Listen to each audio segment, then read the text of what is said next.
woman never belongs to you. It's just your turn. You lost your edge, she lost attraction for you. That's how it works. What'd you think she was gonna do?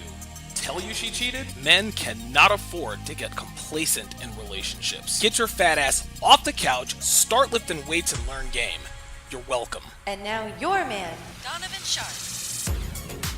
What's up, guys? It's your man, Donovan Sharpe, and welcome to the 832nd edition of TSR Live, your daily dose of misogyny and toxic masculinity. It is Friday, February 18th of 2022. It is good to have you guys in today.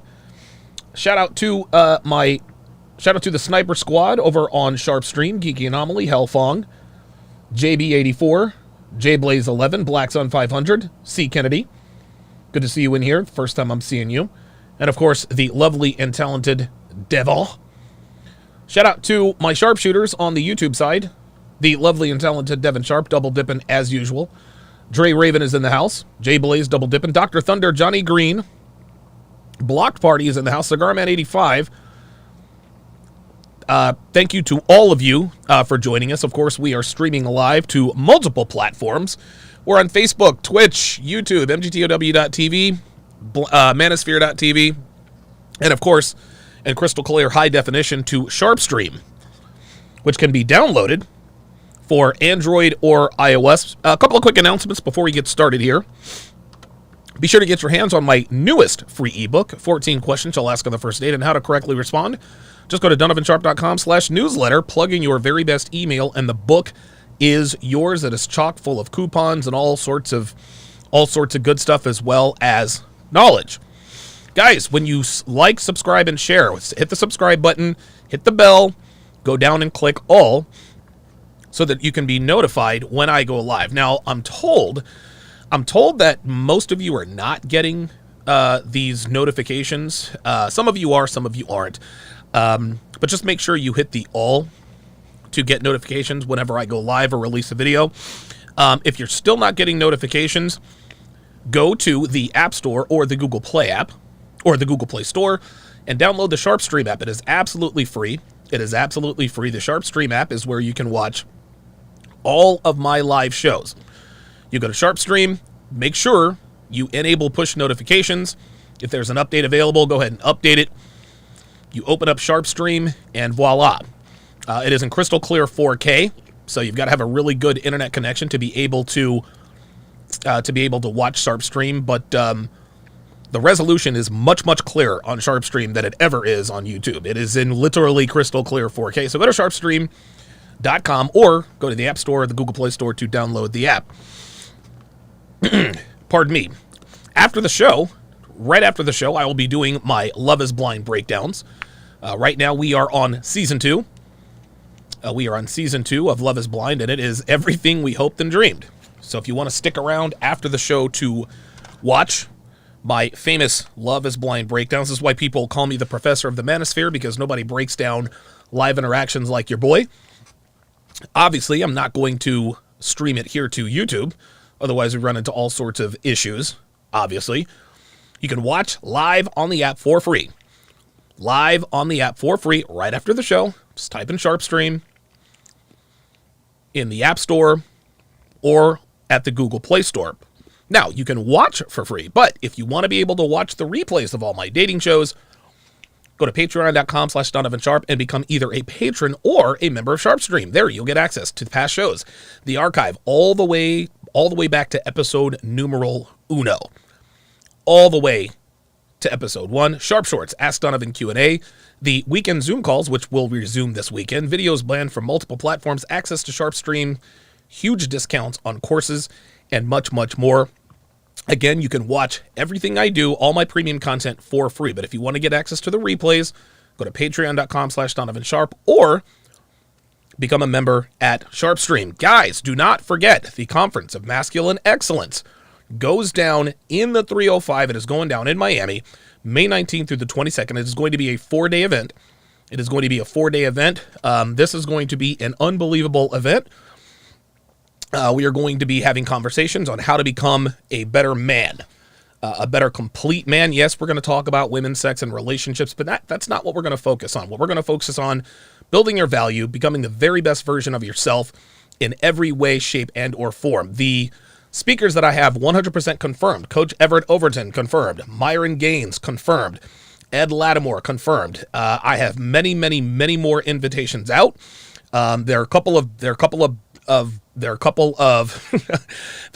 invitations out there that hopefully I get back an affirmative. You guys know who they are. I'm not going to mention them on the air. I don't want to put any pressure on anybody. But Myron Gaines, Coach EO, Fresh Prince CEO has also been confirmed, I think, as well as Ed Lattimore. So that's going to be a lot of fun. I'm going to try to lock down anywhere between 20 and 25 speakers. So you guys are definitely going to get your money's worth. This CME is going to be right around half the price, right around half the cost of the first CME. So yeah, make sure you guys get over to masculineexcellence.com. Devin just put the link in the chat. You can also go to the link in the description. Okay, so enough of the shilling. Guys, we're going to get right into it. We're going to get right into it. So Kevin Samuels, in true Kevin Samuels form, did another Instagram Live. Now, the Instagram Lives that Kevin does are proving to be much more content-rich than, I don't even know that he's doing these one-on-one interviews on these Zoom calls on his regular show anymore. Starting out, they used to be really good, but then people just kind of called in to troll or just to kind of be seen or talk to Kevin Samuels. Well, his Instagram Lives are still, his Instagram Lives are still very, very, very, very good. So, without further ado, let's get this party started. Here we go.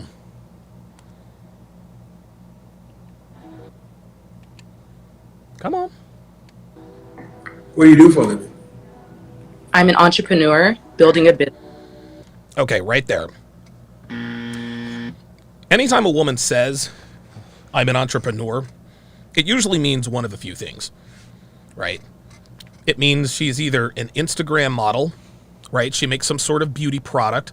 That's the first thing. Second thing is usually she's doing OnlyFans. The third thing, it's usually network marketing or pyramid schemes, so to speak.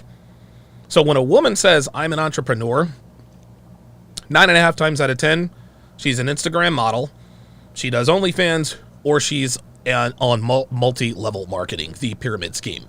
Women have most women have no idea what it's like to start, own, and run a business. I have now run 3 successful businesses. I have been in charge of people. Now, this doesn't mean that just because someone has an online business or whatever the case may be, doesn't mean they're not entrepreneurs. But there's so many women out here, basic bitches like this one, claiming that they're entrepreneurs. They don't know the first thing about starting a business. Now, these days, it's easier than ever to start an online business because a lot of people make money online.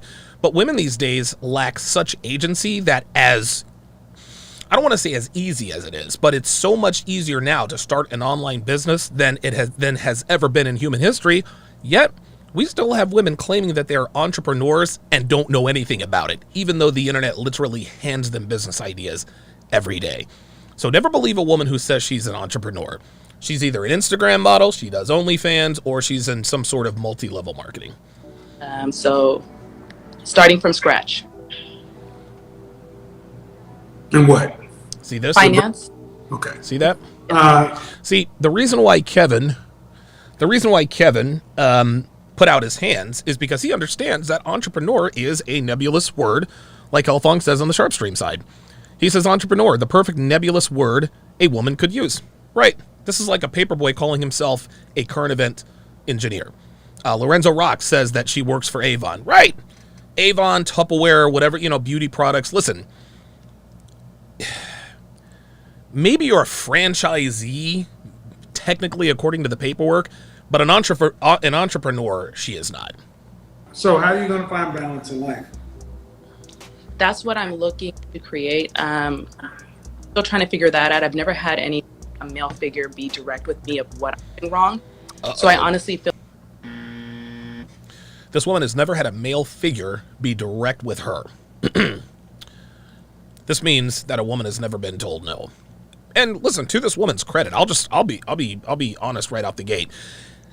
She doesn't seem horrible. She doesn't seem to have a bad attitude. She seems honestly open to critique. And she knows Kevin is going to give it to her straight, and that's why she called in.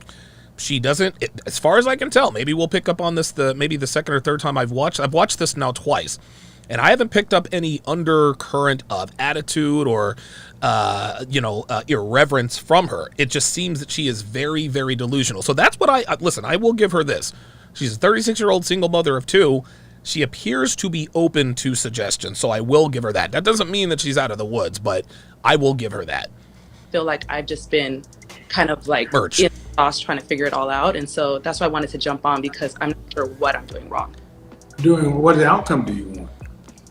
I do want to get married, and having children is priority for me as well. How many children do you want? 2 children, 2 or 3. What state do you live in? I live in California, Los Angeles. Oh boy. Ay, ay, ay. That is the worst possible state. That is the worst possible state you can live in as a woman. The worst possible state. California is the most expensive. It's the most expensive state to live in. I think New York is probably up there as well. But living in Los Angeles, because now she's looking for a top. Good God. Ay, ay, ay. Yeah, Block Party on the YouTube site says yeah. She's answering pretty directly. Yeah, she is. I will give her that. But a little bit later on, she goes back into the sisterhood Uber Alice mode, as we will see here. Why do you want to get married? I've always had the desire. I do realize when I was younger, it was coming from, when I look back, because I've done personal development, it was coming from an abandonment wound. I've taken time to heal that piece.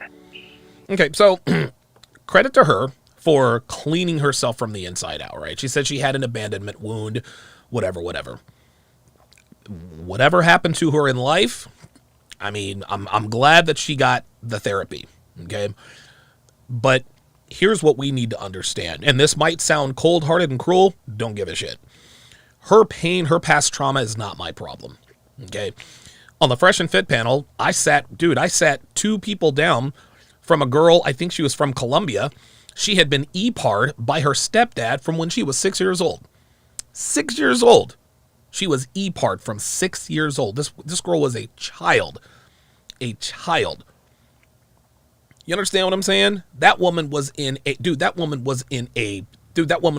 fucked up situation. She never made herself the victim.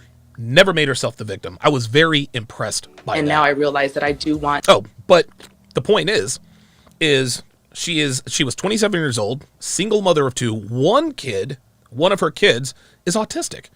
27 years old, single mother of 2, a kid that's autistic, and she's a stripper. No one is going to commit to that. No one is going to commit to that, guys. And you know what? And I told her, I said, listen, man, you got a lot of balls coming on here and admitting to, 10,000 people what happened to you. And more power to her for getting her life together. But her past trauma, though unfortunate and not her fault, that's not your problem, guys. That's not your problem. It's not up to men to make up for the past trauma women went through. And a lot of women, not particularly this one, but you will find a lot of women that have been through past trauma, basically slept around because of things that happened to them when they were younger. They actually expect men to want to pick up the pieces. It's almost like modern women these days. Okay, well, my past trauma is a part of me, and if you can't handle me at my worst, you don't deserve me at my best. Sweetheart, there is no best. There is no best version of you. There is only this broken version of you. And women these days seem hell-bent on not only holding... It's like somebody did something to her back when she was a child, and as fucked up as that is, women try to... It's almost like they try to... They almost try to project that onto us, as if to say, well... The guy that did this to me was a man and you're a man, so man bad. And it's up to you, you men, the patriarchy is the reason why I turned out this way, so you owe me. You got to take care of me and my autistic kid, or me and my 3 bastard kids. And to that, I say, nope. Not a chance. Matter of fact, hold up, let's go even further. Real talk. JJ on the on the YouTube side says, looking for a savior, better find Jesus. Jesus is the only person, the only one who's going to save these hoes. Saving these hoes is not your problem. It is terrible what happens to women. I am not going to say that. But gentlemen, I'm telling you right now, it is not your responsibility to rescue women or to make up for the bad things that happen to them.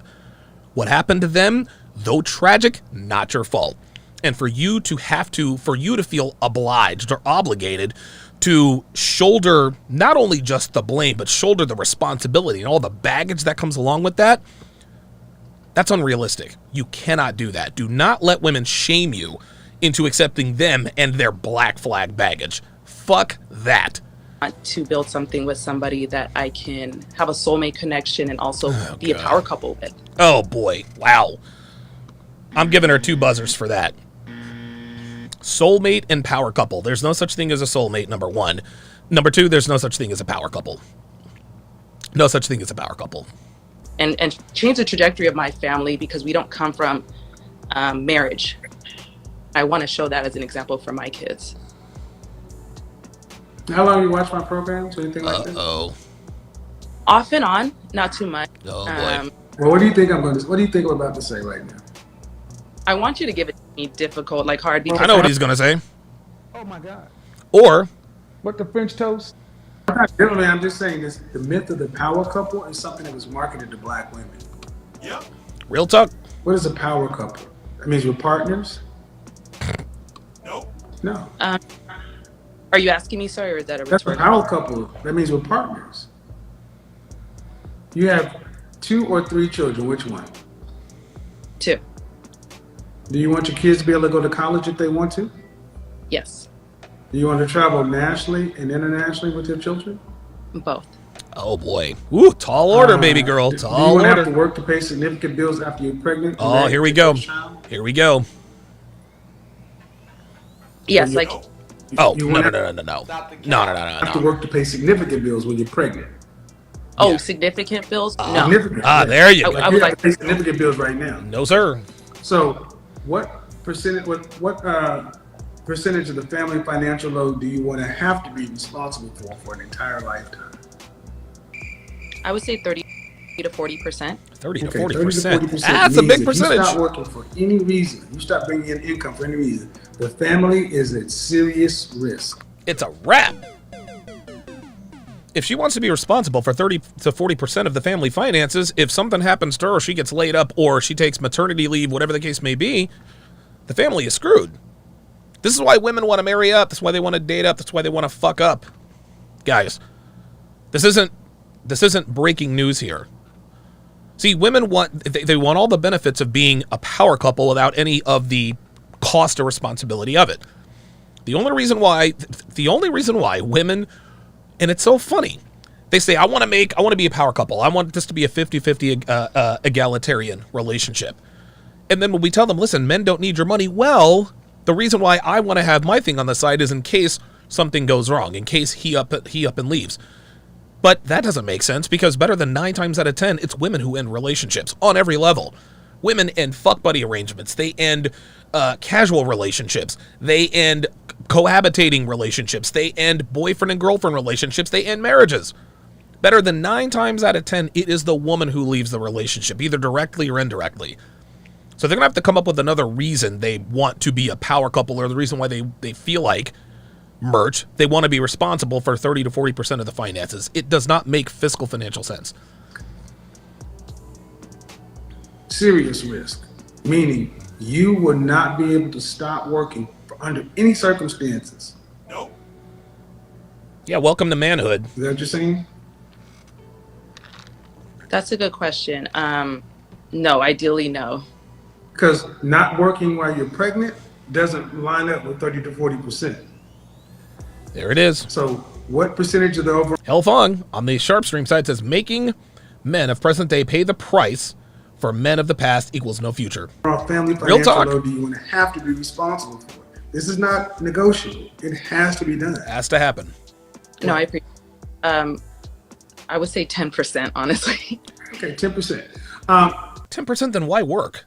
If you're only trying to be responsible for 10%, then why work? How much would a man need to make in Oh boy. LA? Oh to boy. afford 2 children, Mm-hmm. a wife, and himself to live an upper class life? A lot. I would definitely say 500,000 or more. Woo! Give me a don't give me a Oh number. Just give me boy. a number. 650,000. All right. Do you care if he's black or not? No, I'm open. Okay. You're 36. Yes. Have you had a serious relationship with a non-black man? Yes, I have. How long did it last? It lasted year and a half. How tall are you? Ah, I'm here it comes. Here it comes. This size? 4. Okay. And your last serious relationship was how long ago? My last serious relationship was 6 years ago. Uh-huh. Okay. And the last time you've been intimate? Mm-hmm. The last 12 months? 8 months ago. Stop the cap. Oh my God. Dude, why is it that all of these bitches are celibate? This woman would have us believe the last time she got down was 8 months ago? Stop the cap. Come on, man. All right. So, man, what percentage of men earn $650,000 or more? Well, from the conversation I heard you speak about earlier, it sounded like it was less than 10%. Less than 10%. Oh boy, this woman is clueless. 10% of men earn $100,000. Ooh. 3% of men make $300,000, $250,000, or $500,000. Okay, so now it's time to break out the... $5,000. It's time to bust out the female delusion calculator. There, of course, is Love is Blind. So, this woman is 36 years old. So, she's obviously going to... And this is... I don't know how Devin got a hold of this. This is what Myron and Fresh used to use on their show. So, what we're going to do here is we're going to break down... what women actually want, what percentage of the man they want actually exists. So, my guess is that she wants to exclude the married. So he can't be married. That's the first thing. Let's put the minimum. If she's 36, the minimum age she is probably looking for, let's go max age 48. If she's 36, she's going to want someone who's at least 40. So let's just go 40 to 50. Let's just go 40 to 50.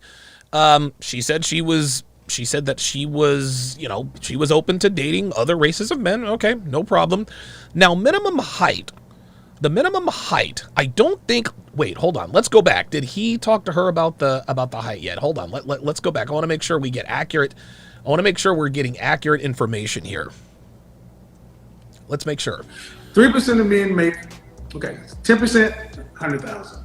Top 5%, around $250,000. Okay. 300,000, you start dropping around 3%. You get over 500,000, you're talking about 1%. And you're talking more than that. So you're talking about a fraction of a percent. Oh boy. So if he can meet, so if a man, they can meet that, and how tall, you said, how tall, 5 what? Say that again? How tall are you again? You said you're 5 what? I'm 5'5", 5'8" with heels. Mm-hmm. Okay. So how tall does he need to be? Here we go. Anywhere like 5'8" and taller. Okay. So 5'8". Okay. So 5'8" and taller. Now, listen, we know she's capping. We know she's capping, but let's give her the benefit of the doubt. So let's go minimum height 5'8". We're also going to exclude the obese because my guess is that she doesn't want to be married to a fat man. Minimum income. Let's go to $500,000. Actually, she said $650, didn't she? Okay, it doesn't even go up. It doesn't even go up to $650. It does not even go up to $650. So, let's review here. We're assuming she wants a man between ages 40 and 50 who isn't married. Doesn't matter what his race is, which is fine. That broadens her search a little bit, which is good. She says 5'8". Well, listen, we'll give her 5'8". We're going to exclude the obese because nobody wants to be with obese people. This is men and women alike, even though they tell us that we should love women at every size. And the minimum income's got to be $500,000. So let's find out what percentage of men. Not married, any race, at least 5'8", not obese, earning at least $500,000 a year. According to statistical data, the probability a guy of the U.S. male population ages 40 to 50 meets your standards is 0.029%. It is less than a third of a percent. Less than a third of a percent. Now let's go even deeper. Less than a third of a percent, guys. Then, that less than a third of a percent of man has to want to choose her. A 36-year-old woman who clearly has past trauma and abandonment issues, which means probably some sort of daddy issues. It's over for her. It's over. It's over. She is looking for the man she wants, assuming she's being honest. The man she wants, the odds are, it is less than 1/3 of 1% that she will actually find this guy. And the odds are infinitely lower that he would actually choose her. And listen, she's an attractive woman. I'm not going to take that away from her. I'm not even going to take a stab at this. Oh, God. She appears to have real hair, but I'm not going to make the call on that because I'm like 0 for 70 on these. But she's an attractive, she really is attractive, assuming she's not obese. She said she was 5'5", dress size 4. She's the kind of black woman who could date white guys if she wanted to. Even with all of those things in her favor, it does not look good. I'm flexible. Okay. Are you now? If this man can meet your socioeconomic standard, which is rather on the higher side, I think it's fair to say he can meet most women's. Why would a man choose you over thousands of other women? Thousands of... That's the question. Well, hold on. That's a great question, and I still feel like I'm trying to figure out. Why would a man choose you over the thousands of other women that he could possibly be with? This is when all women would do well to take note and say, what can I do? And listen, man, I'm not out here to end people's hopes and dreams. I'm not here to do that. Listen, is it possible that she could find the guy that she wants? Anything's possible. But we deal, like Myron Ollie says, we deal in probability, not possibility. So the probability that she is going to find this guy is less than 1/3 of 1%. The probability that such a man is going to choose her, it's probably non-existent. So now, at this point, women like her, women in her predicament, ladies, if you're watching this, all 7 of you watching, ask yourself, if I'm in this woman's position, what do I need to do to outcompete women who are younger, more beautiful, and more fertile than I am? You've got to bring something to the table that young girls cannot. And even still, it might not be enough. It might not be enough. Listen, man, my girlfriend is 5 years from 50 years old, right? But one of the many reasons I chose her is, number one, she is an exquisite genetic specimen. She has an unbelievable body. But number two, she offers me a lot more in the way of, how can I put this, in the way of adding value to my life, compliance, etc., etc. I don't know any 20-somethings that can code. I don't know 20-somethings that can build apps. I don't know any 20-something. And listen, I've had many beautiful young women in my life. The only thing they really seem to be good for is having something nice to stick your dick in and pre-selection. But I'm at a point in my life where these young attractive women, they don't have anything that I could use right now that could be of value to me. Now, 5 to 10 years when I'm retired, I don't know, maybe. If Devin slips up, maybe I trade up to a newer model. But as of right now, Devin offers me a lot more at 45 than any 25-year-old could ever offer me. And Devin did this herself. Just like you said, you guys saw on Fresh and Fit, she had cameras installed in her house, gave me access to her home security system. That in large part was really kind of what pushed it over the edge. Okay, she's really serious. Devin knew that she had to actively and proactively build trust. So ladies in your early to mid 30s, about to be in your 40s, you have to ask yourself, what can I do to separate myself from these younger women out here? how to market myself, I do feel like I've been a firm believer in personal development. We don't care about that. I think a lot of us don't come from backgrounds where we were provided with stuff, so I'm constantly seeking this knowledge. That's Okay, and I understand that. Society lied to you, you didn't get the proper upbringing. That's not my problem. That's not my problem. I didn't grow up with the requisite tools that I needed to be able to become the man that I am. I had to learn all my lessons the hard way. You think women give a fuck about that? You think the first hot girl who ever cheated on me said, well, you know what? Donovan didn't have a strong father growing up, and society did kind of lie to him, so let me give him the benefit of the doubt and not run him. No. No. This nigga doesn't know what he's doing. I'm out. As she should. That's why I'm on here. So women don't give a shit about our issues, and they shouldn't, because women have their own issues to worry about. But by the same time, we as men, we don't give a shit about a woman's issues either. Again, just like I said about the girl from Colombia, I feel bad for you, and I'm sorry bad things happen to you, but it's not my job to care, sweetheart. What can you do for me? That's what I need to know. What can you do for me? What can you do for me to earn my commitment? This is what women need to be asking themselves. But what would you have? But you have to give me something. There it is. You know yourself better than I do. There it is. See? Don't tell me. So Kevin's asking her, well, what can you offer me, boo? I don't know. I would say one thing that is my strength is I'm a very social person. So when I think of somebody who is in that, I'm a very social person. Awesome. You're the life of the party. You're an extrovert. Not interested.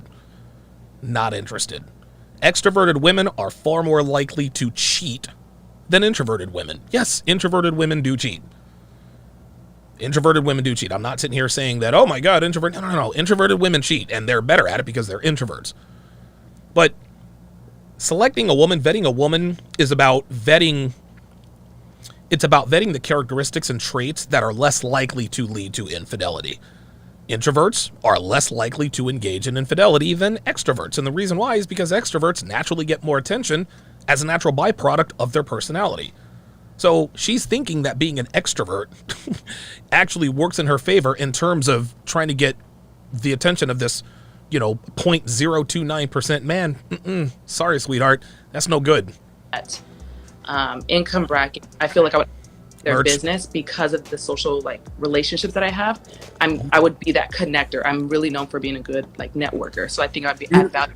Do you know any men that earn that kind of money? Not personally, no. Well, there's your first problem right there, sweetheart. Do you know any men who earn over $400,000 a year? Not No. into. Yes, I do. You do or Stop the don't? cap. I do. Nah, she's capping. Are they married? No, they're single. What do you think a man who makes that kind of income?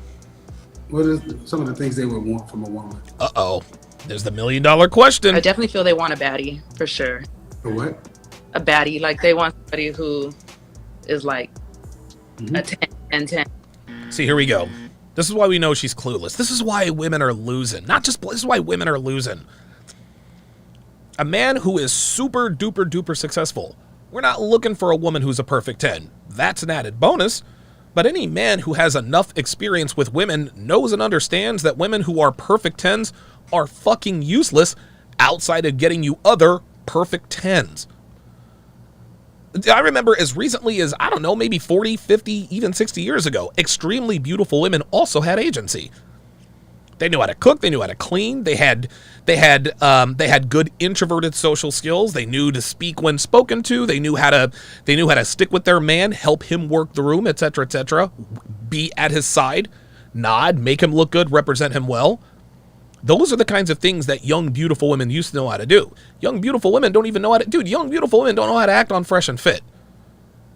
And if they don't know how to act on Fresh and Fit, what makes us think that they know how to act in front of a man of value? No. She's listing things that we don't need. For sure. Somebody who's well kept, well put, dresses well, speaks well, articulate, great conversation, can be in a crowd with anybody and be able to be put together. You just described a man. I described a man. Yes. Yep. You're describing the prototypical Tyler Perry Sex and the City Woo! metro female fantasy. I forget which law this is. I forget which law this is, but one of the laws of the 49 laws of Sharpe states, and this is kind of a relationship hack, ask her what kind of woman she is, and she will tell you the kind of man she wants. Let's listen to her describe the kind of woman she is. Yeah. I described a man. Oops, wait a minute. Let me go back a little further. Do you know any men who earn over $400,000 a year? Not No. into. Yes, I do. You do or don't? No, you don't. I do. Stop the Stop cap. the cap. No, they're single. Ain't that something? What do you think a man who makes that kind of income, what is some of the things they would want from a woman? Perfect. So Kevin just asked her, the kind of man you're looking for, what do you think he wants in a woman? Listen how she describes this. She describes a dude. I definitely feel they want a baddie, for sure. What? A baddie. Like, they want somebody who is like a 10, for sure.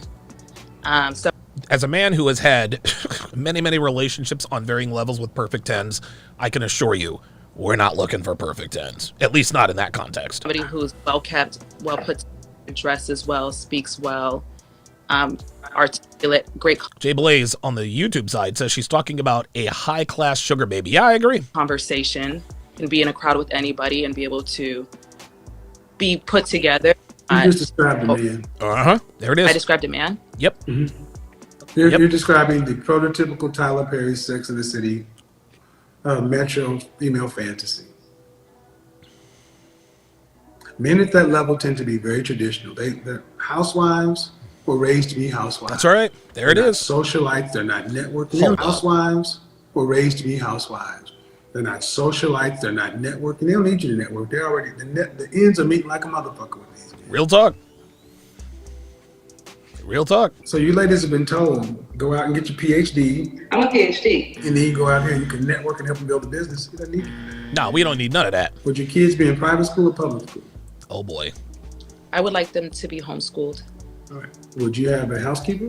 Oh, now homeschooled, I'll give her that. I'll give her that. Yes.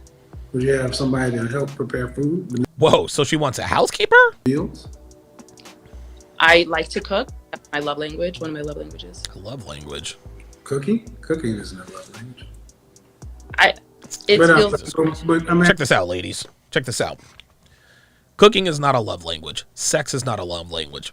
Blowjobs are not a love language. The only love language that men who are worth a damn are interested in is the love language of compliance. Can you follow directions? Can you follow orders?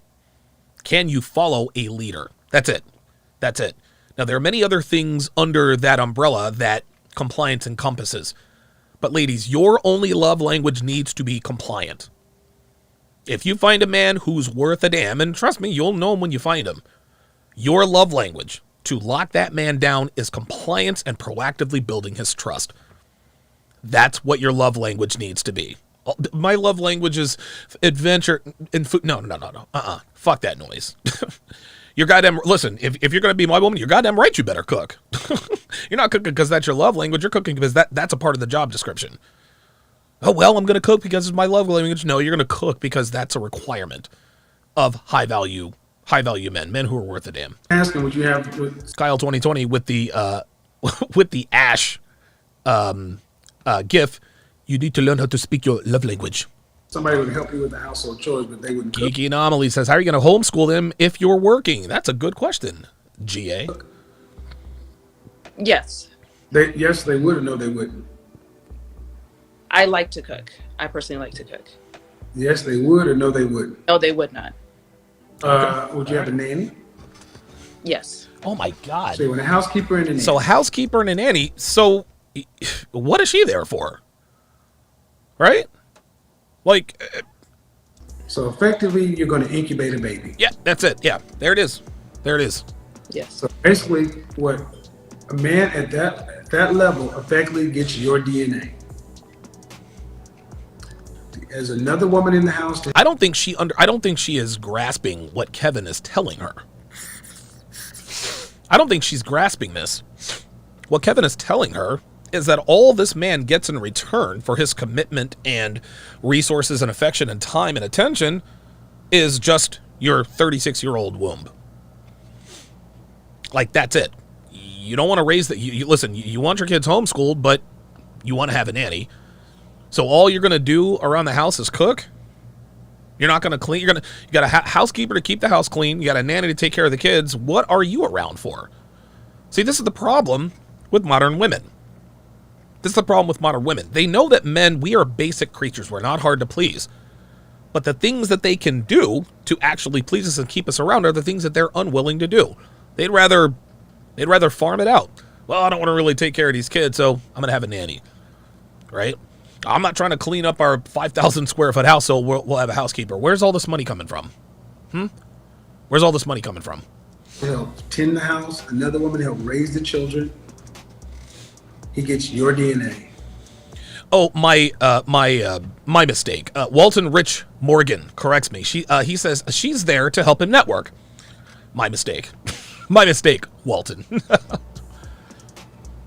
What kind of professions would a man need to have legally to make $650,000 or more? Oh, he said legally. He put that disclaimer You would in have there. to be in finance, attorney, Finance anesthesiologist. doing what? Finance doing what? Oh boy.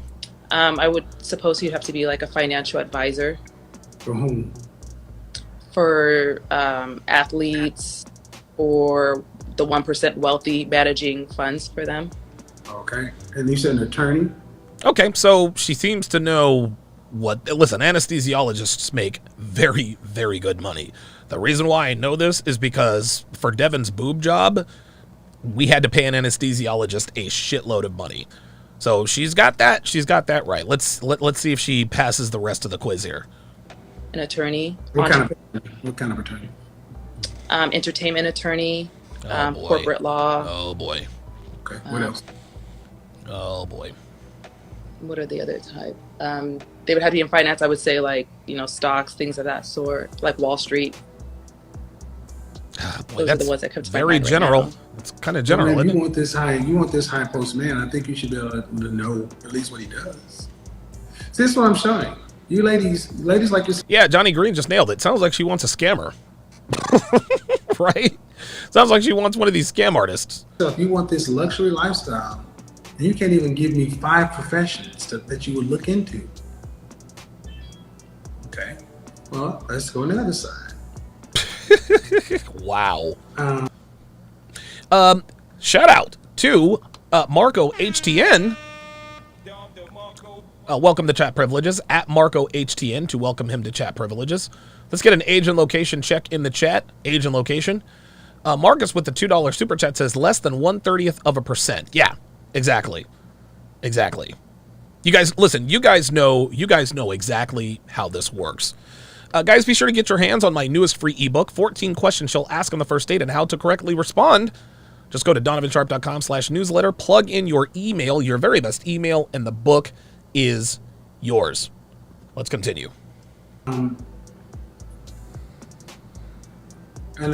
average or an above average man. Average man makes $40,500. Ooh, that's bad. Would you date an average man? Seriously? I have. No. Can I? Would you marry an average man? Hell no. Yes. Oh, That means you'd have to work. oh, come on. So, see, this is this woman speaking out of both sides of their mouth, right?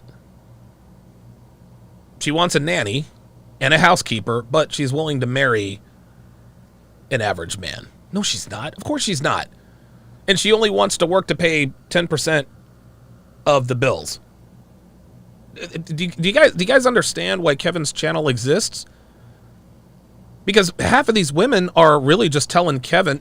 I think at this point, and again, I'm not trying to bag on this woman, but a lot of women, when they come on with Kevin, what they try to do is they lie to him to stay out of these landmines. This woman says, "Oh, I would date a guy who's 5'8". No, she wouldn't. Of course not. She's not going to date a guy who's 5'8". Because, dude, most women want men who are 6 feet tall. She's not trying to date a guy that she is not taller than in heels. She's not trying to do all of that.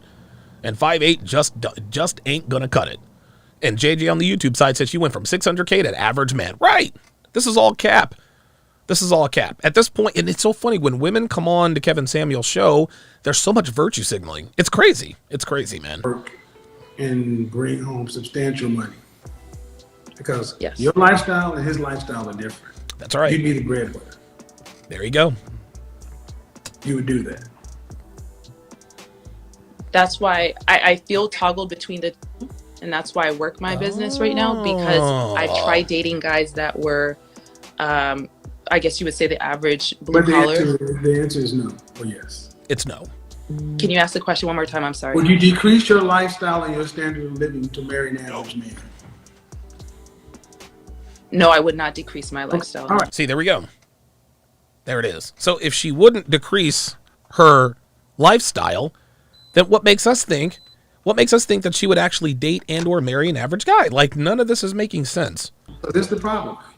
Women in your age, too old, your standards are too high, your standard of living is too high, and you've outpaced the market. Isn't it funny? You don't know what the men do. One thing that I've noticed about American women, modern Western women, it's the craziest thing. It's the craziest thing. The older they get, the longer their list of standards becomes. Right? Like, the older a woman gets, the less the less sexual market value she has. So you're going to try to so when you're 22, you didn't require much. All he had to have was 6-pack abs and a little bit of game. Maybe drive a junkmobile. Dude, giving it up to anybody. You see, when your standards should have been the highest, they were the lowest because you figured I'd be 22 and beautiful forever. No, that's not how it works. So now the 22-year-old sport fucks her way through her 20s and 30s. Now she's 42, and now she has a laundry list of requirements. So let me get this straight. Your list of requirements when you were 22, 3 things. He has to be attractive, maybe have some money, and maybe a vehicle. As long as he had those 3 things, she was in there. But now at 42 years old, now you want a guy who makes $600 large per year. You want a guy who's at least 5'8". You want a guy who's in finance. Women are getting it ass backwards, guys. They're getting it ass backwards. When their value is the highest, they require the least. They require the least amount when their value is at its highest. Then when they're 42 and all used up, now they want to have the standards of a 22-year-old. No, it doesn't work that way. It doesn't work that way at all. You know, yes, attorneys, but even you talk about specialized attorneys. Yeah, boutique law You're firms. talking about people in the service class, and they're servicing the elite. That's a very, very small group. Yes, it is. The group they service is small, and the group that services them even smaller. And what they don't go looking for is a partner, and they don't just go looking for DNA. I don't think this. I mean, no. Just listen. Let me know in the chat. It appears that what Kevin is saying to her is going in one ear and out the other. She appears to be listening. But I don't know that she's taking this seriously. I don't know. There's something about her mannerisms that's telling me she's probably not understanding what Kevin is telling her. Correct me if I'm wrong, please. They tend to go looking for women who are housewives, who are going to provide them a quality of life. That's You are effectively a luxury room in another bill. Ooh. You're paid because homeschool, but you want a nanny. Yep. You want a housekeeper. Mm-hmm. So your job description is going to be, I have sex with my husband and I produce his children. And then after the second child is produced, then what? Right. What is your job after the second child is produced? To take care of those kids, but then again, she wants a nanny. Someone is in the house taking care of it. Somebody is in the house raising it. What do you do? Because you don't want to pay more than 10%. Can I share some? Yeah, but hello? Go ahead. After all of that, Kevin just asked her a bunch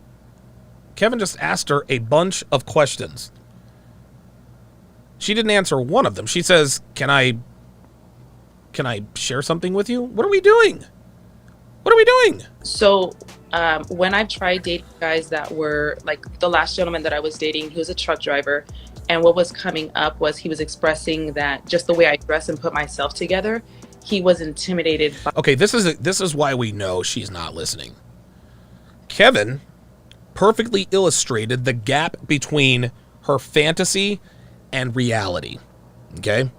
Based on the information she gave Kevin, Kevin said, okay, it appears to me that you're just going to be an incubator.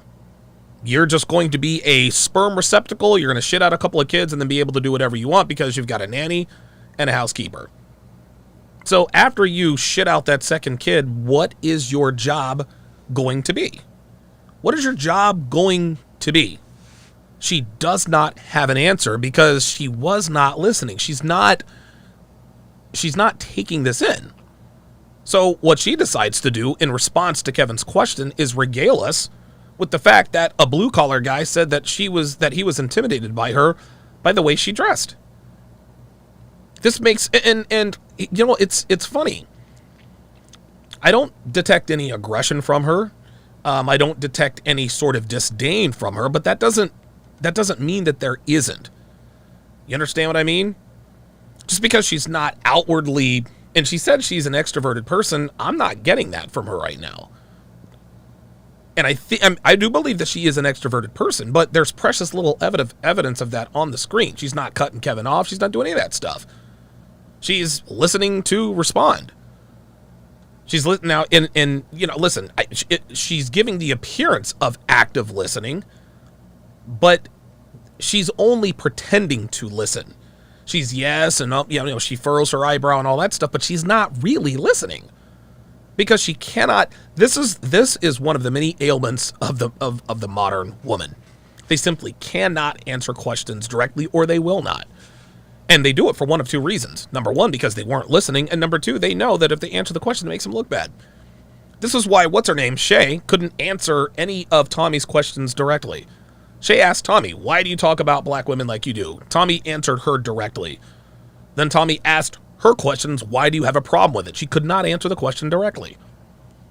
Women, especially black women, for whatever reason, simply cannot or will not answer questions directly. I'll never understand it. By the way I put myself together. And although I was okay with meeting him where he was at, it became a problem. And so through that journey and kind of looking back at it, I felt like I had to level up my... Block Party said she's probably reading the chat. You're probably right. I think you're probably right. ...standards because I felt like I kept coming against a wall when I am trying... Geeky Anomaly says, I'll bet you a Benjamin that she is putting words into his mouth. He would not say she intimidates him. I agree. I have never heard of a man telling a woman, you intimidate me. A man, dude, even low value men, even if a woman did intimidate him, he's not going to tell her, you intimidate me. I'll tell you exactly what happened now that I'm thinking of it. I'll tell you exactly what happened. The reason why her blue collar boyfriend, the reason why she's telling us that he was intimidated by the way she was put together is her blue collar boyfriend took a look at her and said, oh, this is a brand whore. She's always got to be fly. She's always got to be wearing Versace and Chanel and all this other kind of stuff. So, you know, in his mind, you know what he's intimidated by? She's going to be too much fucking money. She's going to be too goddamn expensive. That's what he was intimidated by. He was intimidated by the bottom line. He wasn't intimidated by the way you dressed. No. He saw the way you dressed as a red flag. He saw a bougie bitch who appears to want to be a bad bitch and, you know, bougie and the best of everything and, you know, Versace sunglasses and all this other kind of stuff. And he's like, yo, I don't have that kind of money. So he was not intimidated. He just realized that you appeared to be too expensive for him. Trying to date somebody for just truly getting to know them. Well, the problem isn't the truck driver. The problem is why, and when you were 22 years old, weren't you looking to be married? Uh-oh. I was looking to get married. No, you weren't. Stop the cap. Okay. Do you see this? Watch her body language after she says she was looking to get married. This is such an obvious sign of deception. Just watch. I was looking to get married. Now watch. I was looking to get married as she puts her hand behind her neck and blinks about 500 times. Let's watch that one more time. I was looking to get married. Does that look like a woman who is telling the truth? Right? Does that look like a woman who's telling the truth? No, dude. 22-year-old modern women, even her, dude, she's 36. She's, hell, 10 years younger than I am almost. Women her age were not looking to get married at 22. No, you weren't. Don't sit here and tell us that you were marriage-minded. Because you weren't. Because if you were, you'd be married already. This woman is attractive. She's 36 years old and she's very attractive. Imagine what she looked like when she was 22. But she wants us to think that she was marriage-minded at 22, even though she is still single now at 36. Fuck out of here. Okay. You've been engaged? Yes, I have. Oh. Who called off the engagement? You did? I did. No shit. Why? It was emotionally abusive. Here we go. Unbelievable. Emotionally abusive, and look at right there. You guys can see on the screen. That is the first. This is the very first sign of any sort of contempt or attitude or irreverence. Kevin asked her the right question. Have you been engaged before? Yep, sure have. Who called it off? I called it off. Why did you call it off? He was emotionally abusive. Unbelievable. It's like women have the standard boilerplate answers that absolve them of all responsibility. There's no way for him to, there's no way for us to get his side of the story. Right? And Kevin knows and understands this. He doesn't believe her, but he can't call her out because there's no way to prove that what she says is a lie. But women always make the same excuses when it comes to the end of a relationship. He was emotionally abusive or he was abusive. Fuck out of here with this. And now you see for the very first time on her face, etched in defiance. Etched in defiance. Look at her. She's like, nigga, you can't tell me nothing.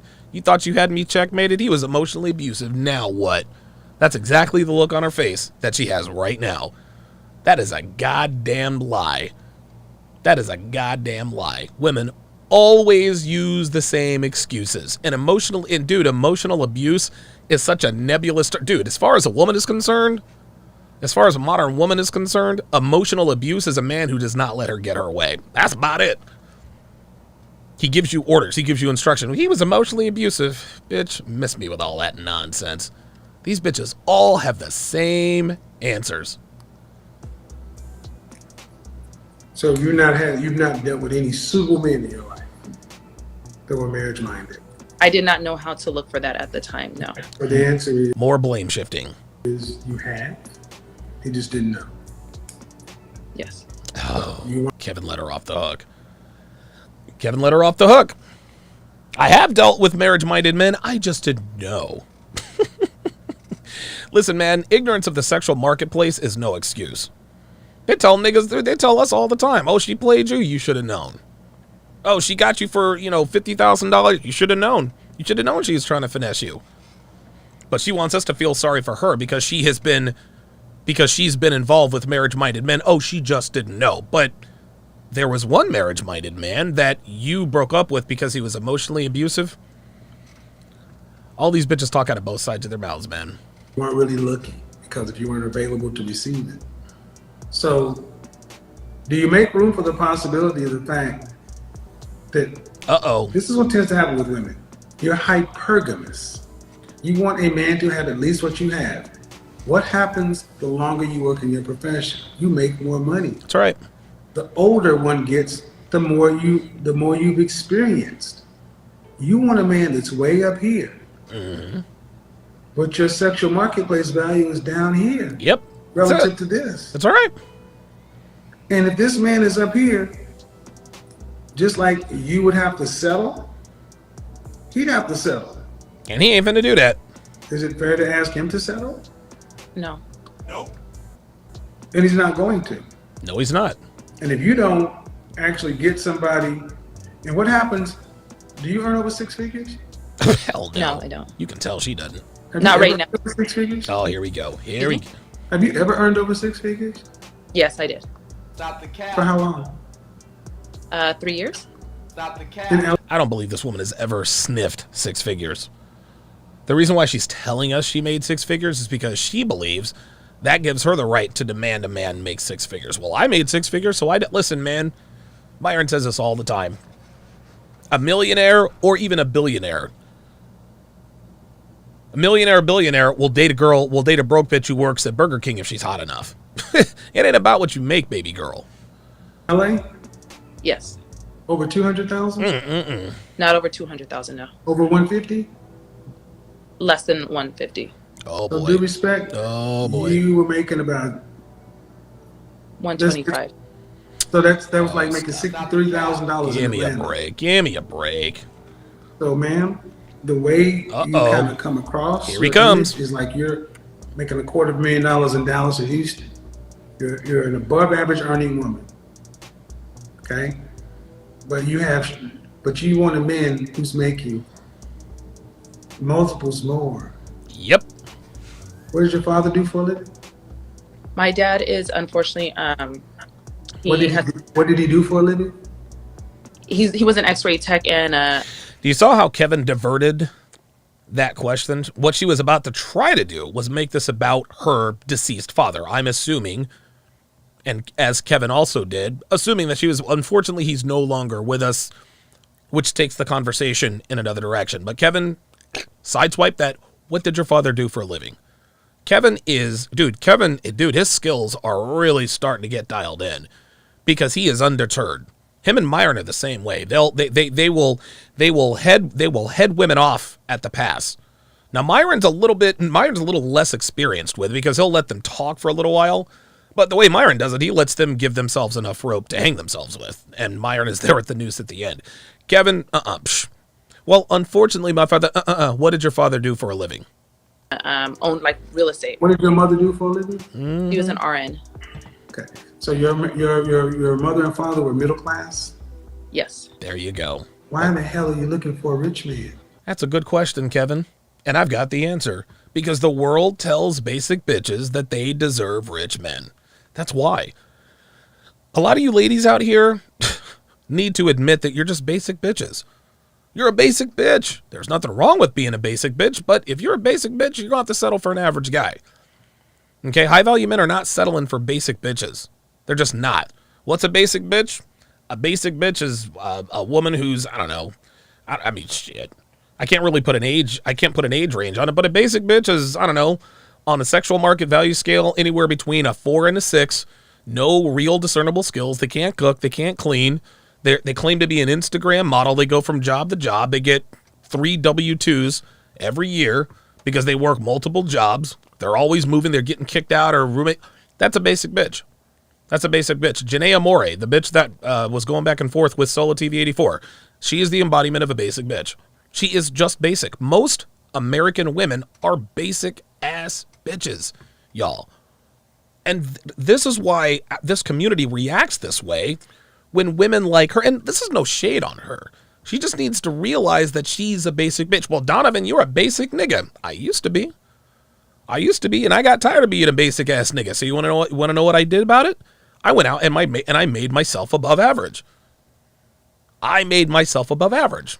As a 36-year-old woman who is a basic bitch, you're going to have to make yourself not so basic. I met Devin when she was 39. Devin was a basic bitch when I met her. She was a basic bitch. She was drinking too much. She was sleeping around. It only took her a few months to realize that this is not what she wanted. That's when she reached out to me.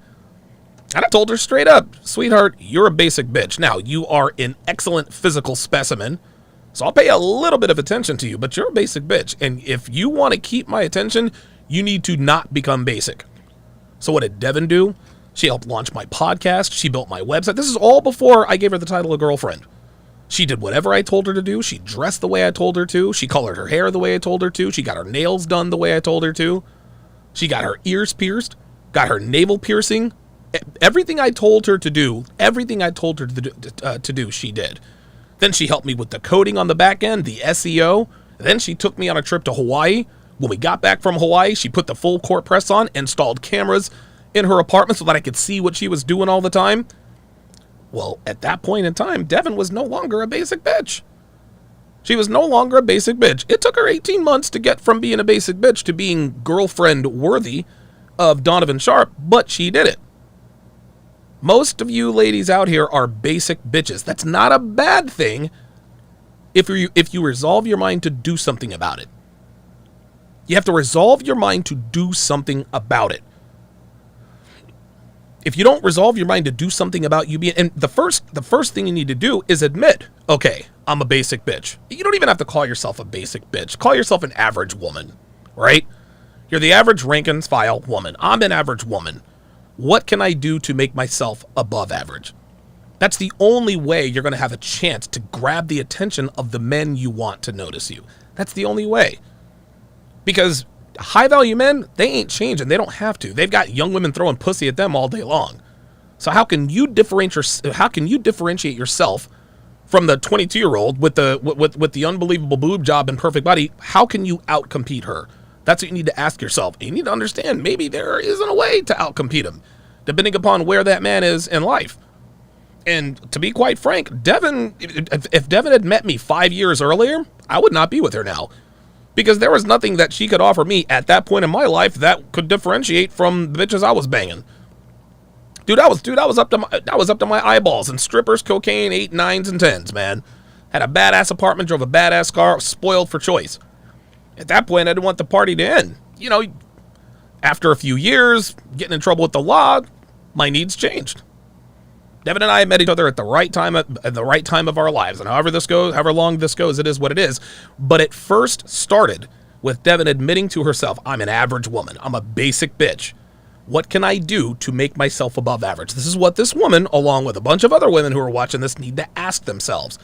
Because if you don't do anything, at least to make an effort to become an above average woman, guess what? The only people who are going to holler are average niggas. That's it. Because the guys, like I said, that I was meeting. No, ma'am. Devin says there is hope for us all. No, there's not. Middle class. Your degree is in what? It was in sociology. Oh my God. Sociology. One of those useless degrees. Yep. Yeah. So what I'm getting from you is a woman who has this, I have this look, this air, and that's cool. But you're not an elite. You're a middle class. You're from a middle class family. She's a perpetrator. And you're out of your league. Yeah, man. Ooh. And you know, I'm trying to be as political as I can, but oftentimes our women, they get these degrees and they start to think you're up here. And your mom wasn't RN and your dad was an x-ray tech. That means you get somewhere between RN and x-ray tech. You got a degree in sociology. You're not making what you made before. You're in finance now. I don't know what that means. Primerica? What is that? Yeah, network marketing. Primerica. I know. And how do I know these things? People? Wow. Because I don't know what Primerica is. Kevin talks about it a lot. But I don't know what Primerica is. I guess it's like the leading multi-level marketing network marketing thing. I don't just talk. I understand. Your standard is extremely high. And I'm going to say this in the nicest way I can. Oh, boy. But you almost come across as like you're like imposter syndrome. Ooh. So when you say you dated a truck driver and you dressed a certain way and he felt intimidated. There you go. But the truck driver was probably earning what you were making? He would always complain about money, so he presented it like he wasn't. What kind of truck driver? At the port in I have no idea what that is. Okay. But see, the thing is, the men are talking about up there, they're also going to look at your pedigree. Guys, be sure to subscribe and hit the bell. Subscribe and hit the bell, guys. They're going to look at who you dated. They're going to be like, no, because they're going to bring you around their partners in a law firm. And unfortunately, all that at 36, and then you there it is. Want to work. There it is. You want to be taken care of. That's all right. You're too old for that. That's all right. That's all right. You worked all this time. She doesn't look the least bit. I don't understand. She doesn't look the least bit concerned. I don't know why. Like, Kevin is letting her know, hey, you're too old for the men you want. And she doesn't seem upset about it. I don't know. Who knows? Maybe she's already come to grips with this reality. I don't know. Loan debt? No, I don't. Well, you worked all this time. Why do you get to retire now? Because you have 2 kids? Absolutely not. That doesn't even sound like close to a fair deal. Nope. So what would you say, like, for me, who would be like the that I should be looking for? See, there we go. So she just asked, I'm going to cut out there, what is the kind of ideal man I should be looking for? That's what she asked. Well, that match. Well, socioeconomically, you'd be good to have somebody who's like an accountant. Okay. Somebody who's like in tech. If the accountant will have her. Software engineer, systems engineer. Somebody's making 80, anywhere from 60 to 85. But my concern. And 60 to 80, dude, a man making $85,000 a year is above average financially, guys. 85, guys, listen. $85,000 a year, that's a lot of fucking money. That's a lot of money. Dude, I don't care how much money I've made in my life. 85 grand a year is a lot of fucking money. But most women won't even think twice about these guys. Won't even think twice about these guys. $85,000 a year. You know what? While I'm thinking about it, let's go back to the female delusion calculator. Let's go back to this female delusion calculator because I want to. Oops, that's not what I wanted to do. Oh boy, stop. There we are. Sorry about that. Let's go back to the female delusion calculator. Let's do a new search. Okay. Let's go 40 to 50. Let's go any color, minimum height. Let's go with minimum income, 85. Let's go to $85,000 a year.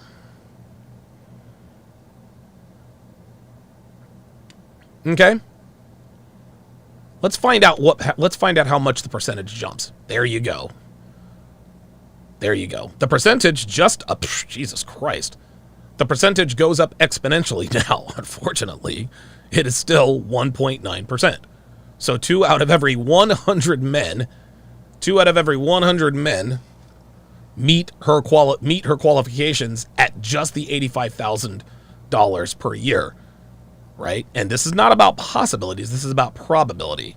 So the probability of her actually meeting this man is substantially higher than the man she described.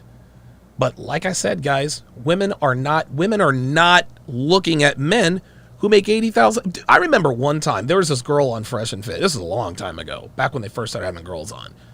And I remember a girl was like, I am not about to pay attention to no guy who's broke. You're making $80,000 a year. You're broke. And I'm like, $80,000 a year. And she thinks that dude is broke? Hi. Slept with someone of. Oops. And maybe this is because you're a little nervous or whatever, and everybody responds differently, but you don't come across, like you said, the way you dealt with that truck driver. If I asked the truck driver, dating you was blank, how do you think he would say he experienced? Oh boy. I couldn't answer that. Yes, she could. You want to know why I know she could? Watch this. Blank. How do you think he would say he experienced? Watch this. This is funny. Look, the answer is in her mind right now, but that answer makes her look bad. So what does she say? I couldn't answer that. Yes, you could. You just don't want to. I swear to God, these women are so transparent. And look at Kevin. You can tell he's like, dude, like, you can answer that question. But Kevin's not going to push something he doesn't know. Do you like to find the things in life? Oh. I do. Oh. I don't like saying no to myself for opportunities and experiences. Okay, but where did you I don't like saying no to myself for opportunities and experiences. Oh, boy. Okay. Can you afford these things? No. I find a way to. That means no. Yep. You find a way to pay for them. That means no, you cannot afford. There you go. Them. Okay. There it is. Afford means you can afford to pay for them 3 times over in cash after all your obligations. There it is. That's right. Can you afford these things? No. Then it's She belongs to the streets. almost like you're kind of living a pretentious lifestyle. Mm. So you're putting yourself in environments and places around. Wow. That's why I said the imposter thing. Yep. So, and I don't want to get too much into that because I don't know you and I don't want to imply, but I'm telling you what I feel, what I'm getting from you. Mm-hmm. That men that are on your level, did you feel like you were settling for the trucker? Of course she did. No. My heart was in You said it. Unbelievable. See, there she goes. Guys. There she goes. More virtue signaling. Did you feel like you were settling for the trucker? No, I didn't. No, of course you did. That's why you made up the part about him being intimidated by the way you... Oh, come on. Now, how long ago was that guy? How long ago? That was 6 months ago. 6 months ago. I'm sorry, 8 months. But you said your longest relationship was 6 years ago. How long did that last? That was for a year. She's a 36-year-old woman whose longest relationship was for a year. Guys, I want you to really marinate on that. I know that's probably a bad word. Think about that. This woman is in her mid-30s. She's in her mid-30s, and the longest relationship she has ever had has been 1 year. This means she doesn't have good relationship skills. If the longest relationship she's been in has been 1 year, dude, her body count's probably into the hundreds. Of course it is. Because women are never not fucking. Whether they're in a relationship or not, women are never not fucking. Period. They're never not fucking. So if the longest relationship she's ever been in is 1 year, you better believe her body count is up there. Team Patterson says the streets are calling her back. You better believe it, man. She belongs to the streets. She belongs to the streets, man. And she doesn't have any outward, overt, obvious signs of belonging to the streets. But the more we learn about her, the more we're starting to realize it. No, she's not loud and aggressive, but that doesn't mean she doesn't still belong to the streets. See, this again, and I'm gonna bring up Devin any time it applies. This is another thing that attracted me to Dev. She had just gotten out of a damn near 20-year relationship. She was married for 18 years. 18 years she was married. She got married at 21, got divorced at 39. Now, I never had conversations with her about what. I don't care. I don't give a shit. But here's what I do know. And yes, married women do sleep around, absolutely. But I'll tell you this, it's a lot harder to rack up a body count while you're married than it is when you're single. So, listen, I mean, did Devin have extracurricular activities? I don't know, and I don't care. But here's what I do know. I do know that she had the requisite relationship skills to stay in a marriage, albeit a bad marriage. She stuck it out for damn near 20 years.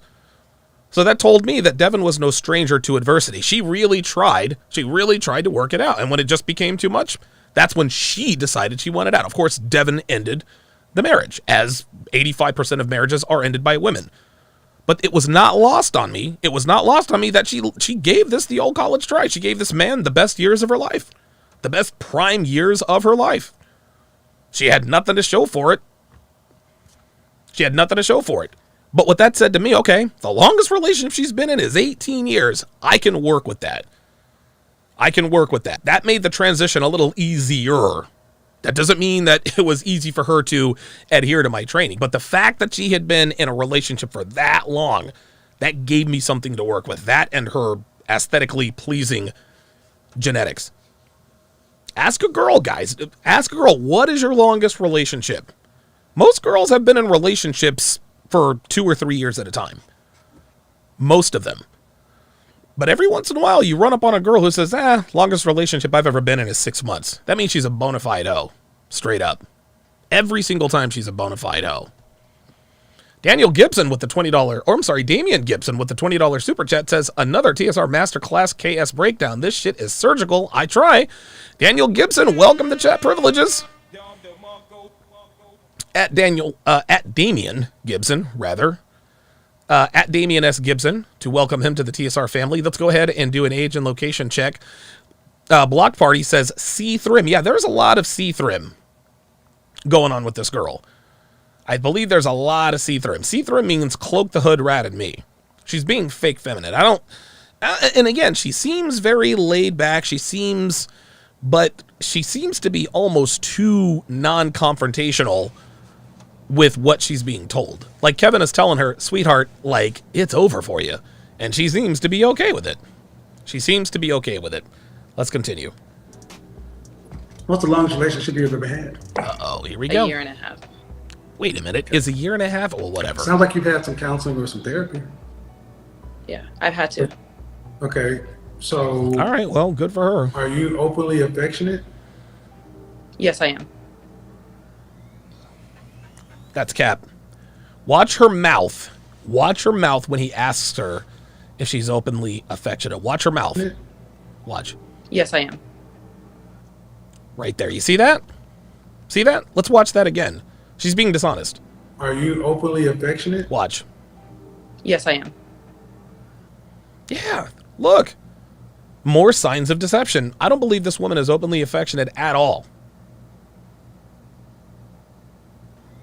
This is why you gotta watch. You gotta watch when you're having conversations with women, guys. You gotta watch them.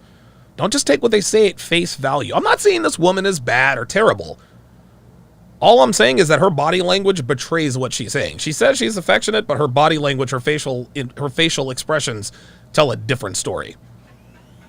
Do you express your affection in words? Yes, I'm very articulate with emotional intelligence. Okay, he asked you if you express affection in words. He didn't ask you if you are emotionally intelligent. So of your relationships, how many of them a man has left you? Psh, none. One. What did I tell you, guys? What did I tell you? What did I tell you? And you didn't need me to tell you that. You didn't, guys. You don't need me to tell you that women end the overwhelming majority of relationships. However many relationships this woman has been in on any level, she's left all but one, and we really don't know if that's the truth. How were you when that relationship happened? I was not any of the that right How now. old were you? I was not anything that I told you right now. I was in my trauma at that time, so I was not showing my best at all. In my trauma. More excuses. More excuses. Let me take a stab at this one. She actually had a good man, and she fucked him over. That's why he left her. But now she's going to say, well, I was in my trauma. That's why I fucked him over. How old? I said how old? How old? I was 28. Okay. Are you telling or asking? And how many relationships Yeah, Team Patterson says she gives her emotions away in her body language. have you had? Oh, boy. I've had 4. This woman has had 4 relationships. 4 relationships, guys. This woman has had 4 relationships. Let me repeat that. 4 relationships. She is 36 years old. She's had 4 relationships, the longest of which lasted a year and a half. She belongs to the streets. There is very little hope for this woman. There is, unless this woman undergoes some sort of metamorphosis, which is going to have to be what it takes for her to attract the kind of men she wants. It's over. It's over. She's been ran through for way too long. 4 relationships? Are you serious? 4 relationships in 36 years. You've had 4 relationships. Boy, that body count keeps getting higher and higher, doesn't it? Tell you what. So 3 out of the 4 you left. Andre Rivers says, yes, but her heart was in it. My bad, Andre. My bad. Yes. Okay. Well, ma'am. Oh, boy. I would say that, if you've already done the work, the therapy, but there's still something amiss. And I know what I'm feeling right now, and I don't want to get into it right now, but there's something that's still askew. And what I'm getting is she's just not a little bit like... She's not being honest with Kevin. She's not... Listen, none of these women are completely honest with Kevin or Myron. They just aren't, right? They're never completely honest. We will never, ever know the whole story. And this is what you guys have to understand. This is why you don't need to quiz women too much on their past. You don't need to quiz them at all on their past, because they will never, ever, ever, ever tell you the whole story. Least of all, the bits that actually make them look bad or culpable or responsible. All women give you just enough information so that you don't think they're a whore. That's really it. That's really it. There is nothing that that has come out of this woman's mouth that would alert the average rank and file person who doesn't have this level of awareness that she's a hoe. But men in this community, we know what the hotels are. Okay? You guys have my free ebook, 16 Ways to Immediately Disqualify for a Long-Term Relationship. You guys have all that. You guys have How to Build a Quality Woman from the ground up. You already know that she's disqualified herself many, many times. So to the average person, okay, well, she seems attractive enough, blah, blah, blah. She wants to be an entrepreneur. No, this woman is a walking dumpster fire. You have this picture in your mind of what a relationship should be. And it'll never be that. Nope. It's like, can you become self-aware enough to recognize this is what I am? I'm not up here. If I adjust it from income, I'm an average earner. She's a basic bitch, Kevin. Kevin won't say it, so I will. Now, this is the first expression that leads me to believe she's actually listening now. Primerica right now. And I got no shade towards Primerica, but she's doing a very, very good job at keeping her emotions in check. Watch this. I'm an average earner. You're at Primerica right now. And I got no shade towards Primerica, but it's not like everybody becomes a vice president. People who go to Primerica are generally looking for a way out of corporate America. How long have you been doing it? 2 years. And what level are you? In network marketing, 2 years. With this company, it's been 6 months. Oh boy. Regional vice president. Regional vice president. Regional vice president sounds like a 6-figure job. I guess with Primerica, it's not. Are you doing financial products? Yes. Okay. Trucino on the YouTube side says, "Gents, have you ever heard this from a woman? I just want a man to know how to communicate with me, then proceed to, quote, omit certain warning signs about themselves when you ask them questions." Oh, dude, we hear that all the time. So, let's see. Well, I don't get wife. I'm going to tell you right now. Woo! Uh-oh! Oh, boy. He told her straight up, I don't get wife. That's it. That's it. When you said power couple, nope. The kind of man who's making the kind of money, they don't want to be partners in power couples. They want cooperative wives who aren't trying to live this yuppie thing. Yeah, Block Party said she's so full of shit. I agree. Executive wife, that's the closest thing to a quote unquote power couple, but I don't know how you would be in a relationship. Have you interviewed your exes? Whoa. I would like to. I honest to God. Interviewed your... Okay, so I didn't get this far in the interview. Have you interviewed your exes? Okay. But? I'm not sure if they would be open to that. I think it's a bit more... That is whack. Are they married? One is. Oh, okay, just ask them, hey, send an email. What was I like to be with? Team Peterson says she's been capping this whole time. Yeah, I'm starting to realize that too. Because they can tell you. Because it's not really. There's a phenomenon that I've seen in the last couple years. Here we go. I call pretty professional problems. Woo! Pretty. You talk about 6, adjustable 6, 8, 9. So cute, pretty, beautiful, professional women who want relationships, but they can't maintain them. Woo! Oh boy! I went to Houston to talk about this issue, Chicago, and then in New York, and in LA. That's like your hot. That's where y'all live. That's right. LA, Chicago, Houston, New York City. Emotionally unavailable. They look nice. Yep. They speak well. Yep. They make a good presentation. They'll network. See through him. Cloak the hood rat in me. What Kevin is talking about is basically just putting lipstick on a pig. That's it. You put you in a dress at the steakhouse, but then away from that, it's just something's amiss. That's right. And what I've noticed is many. See, Kevin knows that this woman is not being completely honest with him. Kevin knows that she's not being completely honest with him. That's why he hasn't really gone in on her, because he can't prove what he knows to be untrue. And of course, her body language is sort of giving things away as well. Women like that are afraid to fail. Oh, So you sabotage stuff. that's all right. You want it to There always it is. look good. See that? There it is. She agreed to that. So are you one of these so, you know, I'm not saying you, but like women who don't like to go out of the house unless every hair is right. It has to all look good. See that? Yep. She knows all about it, doesn't she?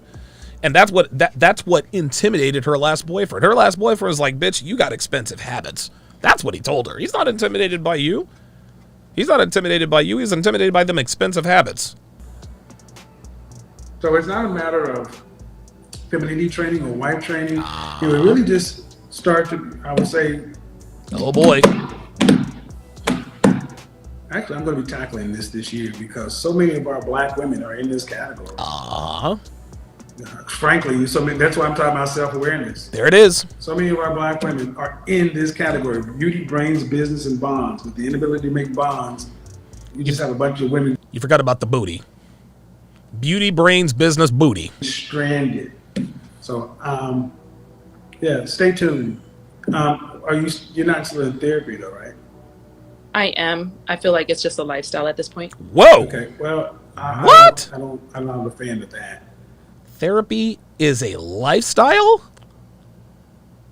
Oh man. You know this this woman has the 1,000 cock stare. I think that's probably why there's a void of emotion. Right? This is why there's a void of emotion, because she's had all the emotion fucked out of her. She has the 1,000 cock stare, and I think we figured it out. I think this woman knows that she has very little hope. It's not completely hopeless, but it damn near is. And maybe she was looking for Kevin to give her some sort of something. But she probably realized this a while back. That's why she just doesn't seem to be surprised by any of this. That's the only thing I can think of. JBlaze11 says, I'll bet she has a female therapist. I'll bet she does too. You should never, ever, ever have a female therapist. I don't care who you are. Fuck that nonsense. Guys, be sure to download the SharpeStream app. It is available for Android or iOS. Just go to the App Store or the Google Play Store. You can download it for free. You can watch all of my premium content. At no charge. Now, if you want access to the premium content, if you want the replays, become a patron at patreon.com/Donovan Sharpe. Right after the show, I will be breaking down Love is Blind. I'll be breaking down Love is Blind. We are now in season 2 of Love is Blind. And for those of you who are unfamiliar with my Love is Blind breakdowns, my Love is Blind breakdowns are really kind of what put me on the map in terms of breaking things down. I have I'd like to think that I have the unique ability of breaking things down accurately, live, in real time, and in living color as it happens. And I think this is literally what put me on the map, was Love is Blind season 1. Well, guess what? We are breaking down Love is Blind season 2 right after the show. And if you want to watch live for free, go to sharpestream.com, or you can just download the SharpeStream app. You can do that on the App Store, or you can do that on at the Google Play Store. We stream it live in crystal clear 4K. Crystal clear 4K, so you have to have a really good connection to be able to come in clear. I promise you won't regret it. Also, tickets for the second CME. Tickets for the second CME are now available. We are offering them at a discount for a limited time. Go to masculineexcellence.com, or you can go to the link in the description. Right now, my confirmed speakers are Coach Everett Overton, Myron Gaines, and Ed Lattimore. I will be making more announcements on the speakers in the coming weeks. I'm going to try to lock down anywhere between 20 and 25. I want to really make sure you guys get your money's worth. Also, this CME is going to be right around half the cost of the first CME. So it's not going to be nearly as expensive, but I'm still going to be giving you twice the value. So go to masculineexcellence.com, get your hands on those tickets, and we will see you down in Miami from May 19th to May the 22nd. Let's continue. I think it's a good idea to switch therapists. And also, do you do any charitable work? No, I don't. Okay. Giving of yourself is always good. I mean, American Heart Association, find a cause. And also it puts you in proximity with certain types of men, because I'm not getting the fact that it's beyond repair, but See, Kevin understands that this woman it's not completely hopeless, but it's close. I just can't fix it. I can't address it right now. I would say that, are you active in your neighborhood? I'm active. I host a lot of networking events, so that's how I'm active. Oh boy! I mean, are you active? So she's still doing so she's active in the pyramid scheme. Got it. Gaining business. I mean, do you know who your councilman is? Are you part of the chamber? Do you go to church? Charitable organization? Are you moving around, or is it always a goal to try to make to get a sit down? The latter. See, that network marketing thing, a lot of people don't like that stuff. You know. Yeah, Jay Blaze says women have to get into the habit of being selfless. I agree.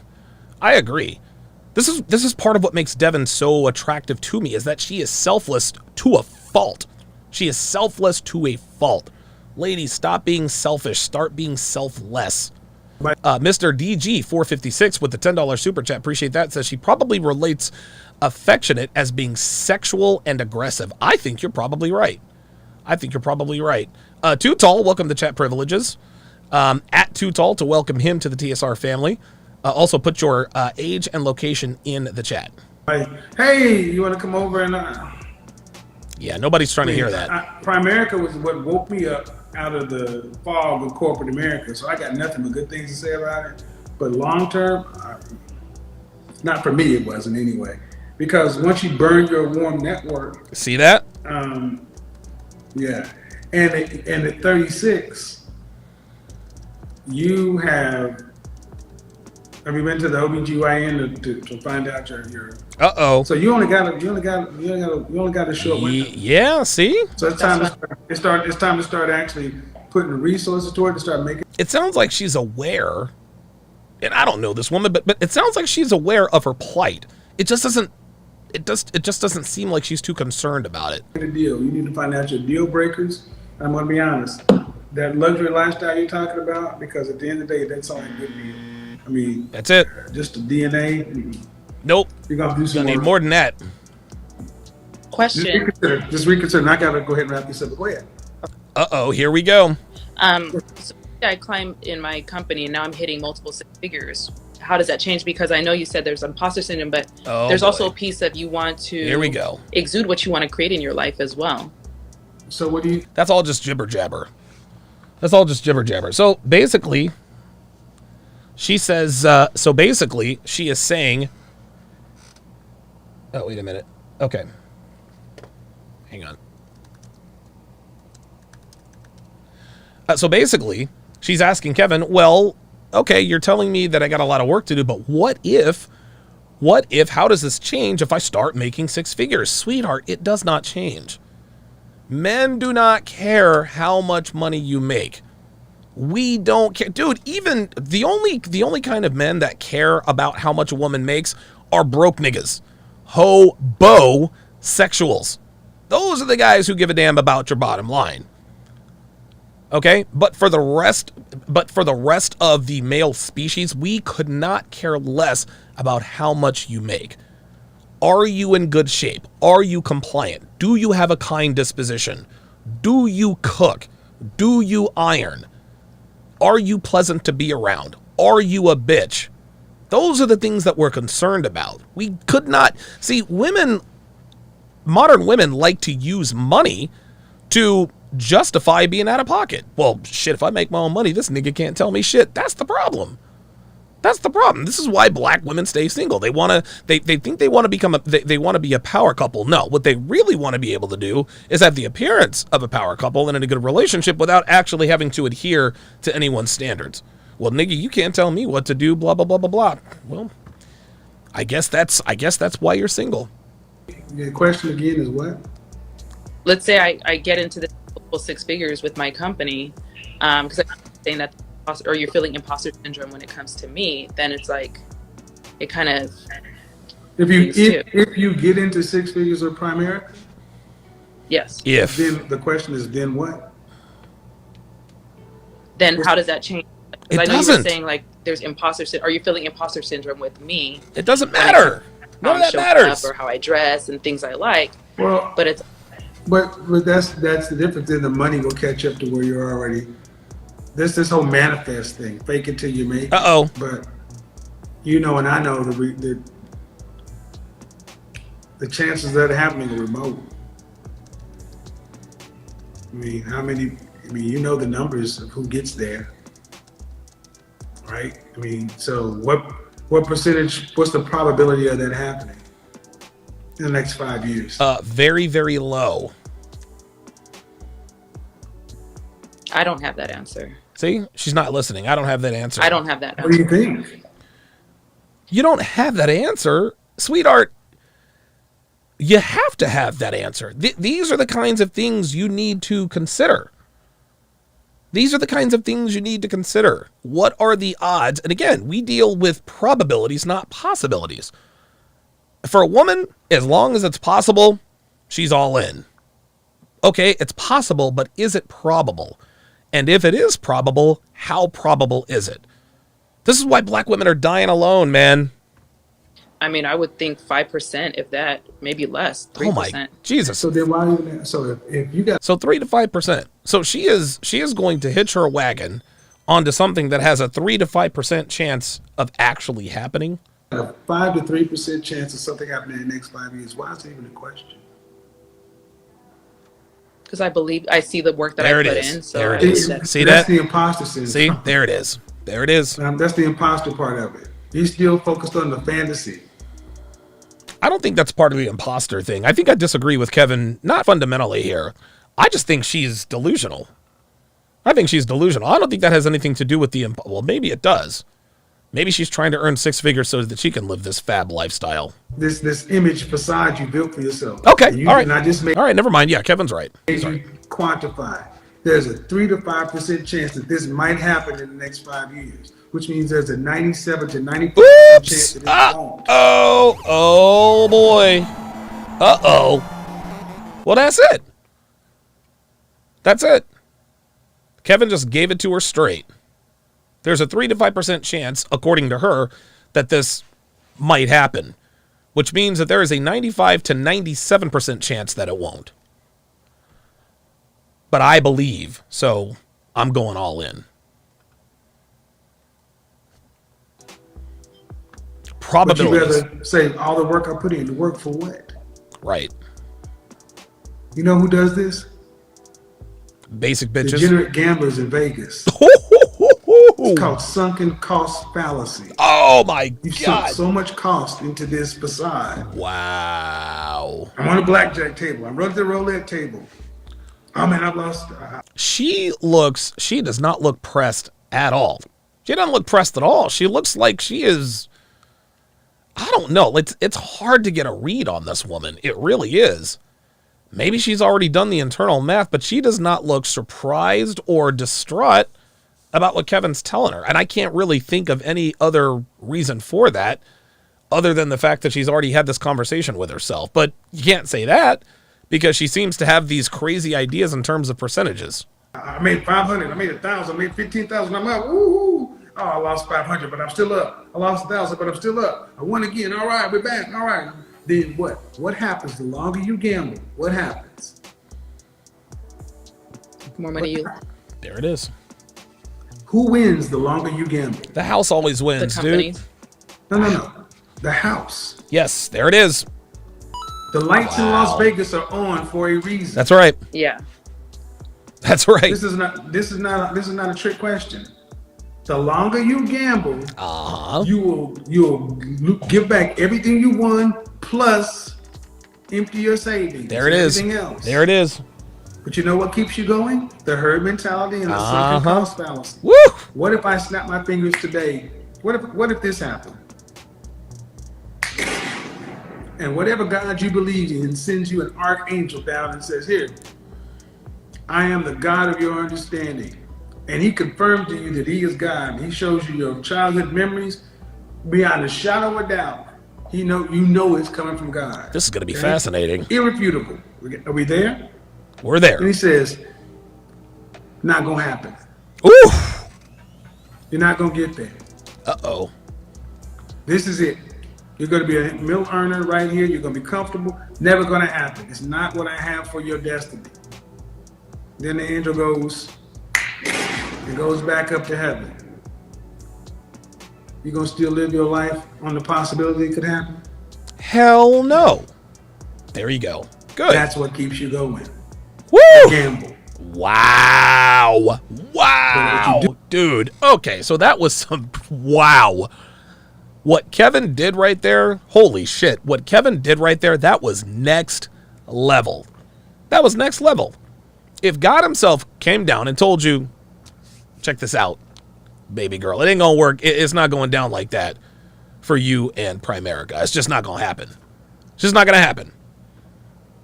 Kevin asked her, would you still be living your life on the off chance that you might make that happen? Her answer was no, of course not. So, so why would you then continue to live that life? Why would you continue to live that life when you know there is at least a 95% chance of failure? Why would you do that? This is why dude, guys, this is why modern women are a dumpster fire, man. And you want to know why they can take these ridiculous chances? Is because in their minds, there'll be somebody to bail them out, right? If it's not a man, it'll be the government, some sort of program. Men, we don't have that luxury. We have to deal in reality. We have to deal in probability, not possibilities. Yes, we do have to dream and we do have to take chances, but we take calculated risks. In other words, is this risk worth taking? We run the numbers. We run everything. Was okay. I either am or I'm not going to do this.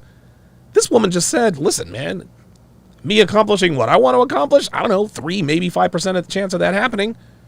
Then why are you still living your life in this way? You know there's a better than 95% chance of failure, but you're going to continue to do this? It's because modern women think that there's going to be some sort of a bailout. That's the only reason I can think of. That is the only reason I can think of. I can't think of any other reason why she would continue to do this. Do have to look at over the last 36 years and where's it got you? Here. We're on the same page? We're 100% on the same page. Because money doesn't make you happy. What was there? Was a story of money doesn't make you happy, but it certainly helps. a woman who was, in New York, Miss USA or something. Oh, yeah, Chesley, what's her face, yeah. You know what I'm talking about? Bitch had it all. The one that just passed away? Passed away? Oh, no. You mean walked off the top of her building? Yes. That's there not you go. passing away. See how she tried to sugarcoat? Oh, the one that just passed away? No. No. The one that self-deleted. She committed suicide. There you go. That's not passing away. That's what happened. You say death.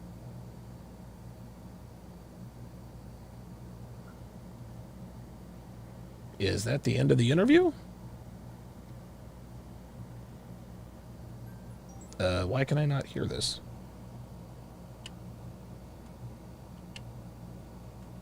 That's weird. Hang on, guys. Sorry about this. Test. Why is this Right now? There it is. She had it all. Yep. Money. Beauty. Fame. Brains. Beauty. Yep. Had it all. Had it all. Took a short walk off a long cliff.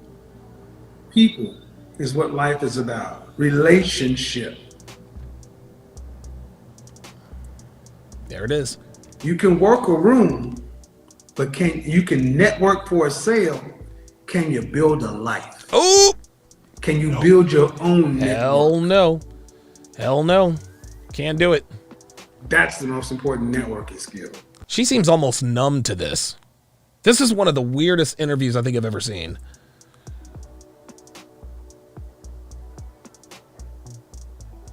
I'm listening, yeah. I'm asking, do you not think so? This is giving me a lot to think about. I'm asking though. I mean, I agree with you. How many millionaires and billionaires? How many people do you see up in director,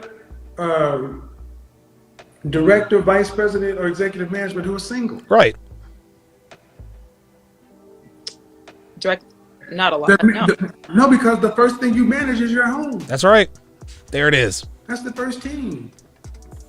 And so many of our women have this professional, polished thing. Oh boy. But it's like there's just no emotion. It's like the light's not on. Like there's no passion. Or you're an affectionate person. So I have high. She says, yes, I'm affectionate. I don't believe this woman is affectionate at all.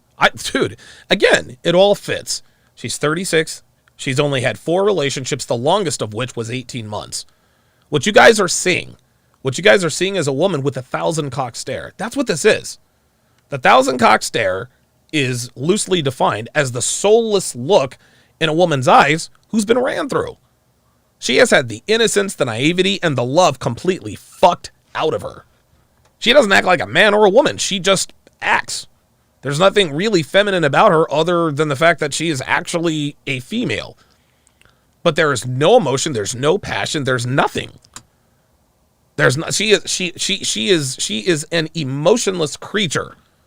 So when she says she's an affectionate person, whoever said that in the chat, yeah, she thinks affectionate means being sexual. No. Jay Blaze says Kiki Clout has a better shot at marriage. At least she knows she's a whore. Yeah, that's very true. But Kiki Clout will never be married to a man of value. No way. Dude, she's 25 and a porn star. That's not happening. Love you to death, Kiki, and I've never met her, but she knows what it is.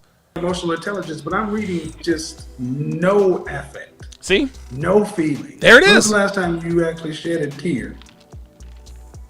2 days ago. Okay. Has anyone ever broken your heart? Tremendously, yeah. How old were you? The one from 8 months ago. How long were you guys together? We were together for 8 months. Okay. I'm not trying to go. My point So the 1.5-year relationship didn't do anything. It was that 8-month relationship. is stop defining your success by your bank account and these bullshit ass titles. That's why so many black women are dying alone. Woo! That shit was pushed to our community. It's pushed to every community, but our women bought into it more than anything else. That's right. Living single, girlfriends, and now you got a bunch of 45-year-old women telling you, go now, focus on yourself, don't worry about such and so forth. 45 to 70, 45 to 60. And like, they at least had some money from Hollywood. You're an accountant. Right. So I'm asking you to move like you don't have this potential to make this money, because it's not really a potential. How would you move if you were a school teacher? Differently. How would I move if I was a school teacher? How would you move throughout the world if Not you were like a school this. teacher? Not like you were this. a third grade teacher. How would you move in the world? How would you operate? Would you have this lust? This lust for the finer things and don't deny yourself? No, I feel like I would be content with. Well, then become a third grade goddamn school teacher and be content. There it is. Got her. That's it. Wow. Damn, that's it. He gave her the solution. I'll give her another solution. Instead of being a third grade teacher, or you can also become a third grade teacher, work on yourself. Turn yourself into the physical best you have ever been. Make yourself into the physical best you have ever been. This is the one thing, or one of a few things, that women in her predicament can do. You hit the gym, you tighten that, dude, because here's the deal. Most women in this country are overweight. Most people don't realize that, because most people think that girls in this country all look like Instagram models. But if you peel your eyes away from the phone and actually go walk around for a change, you'll notice that most women are overweight. That's why when guys talk shit about Dev, Heather told me that there were 2 or 3 guys saying that Devin was obese. Devin is in better shape. Dude, Devin is in better shape than most women half her age. Yes, she is genetically gifted. She has an unbelievably shapely ass. Her legs, like, Devin's shape is unbelievable. But I make sure that those genetics stay in place, right? And what separated her from the other hot girls I was dealing with was her attitude, her willingness to listen, etc., etc. But guess what? If she wasn't physically there, then guess what? We wouldn't be together. We would not be together. The first time I saw Devin, I noticed her ass and her tits. Boom. Wow. Big tits. Nice ass. Flat stomach. All right. Maybe we can work with this. But that's what got her in the door. What kept her there was everything else. But you got to get in the door first. So ladies, if you are 36, 37, or even 39 years old, guys, I'm trying to tell you, your only shot, dude, get involved with fitness pageants. Go be a part of a CrossFit box. If you get yourself if you make yourself the hottest version of yourself, Devin is 45. She's never going to be as hot as she was when she was 25, but the disparity is not too goddamn wide. I've seen pictures of her when she was 25. When she was 25. She was relatively flat-chested. Now she has these huge chesticles. She's never going to be what she was when she was 25, but I'll tell you what, she's doing a pretty good job trying to mimic it. That is the one, ladies, I'm trying to tell you, among other things, that is the number one thing that women in her predicament need to do. Make yourself the physically hottest version of yourselves.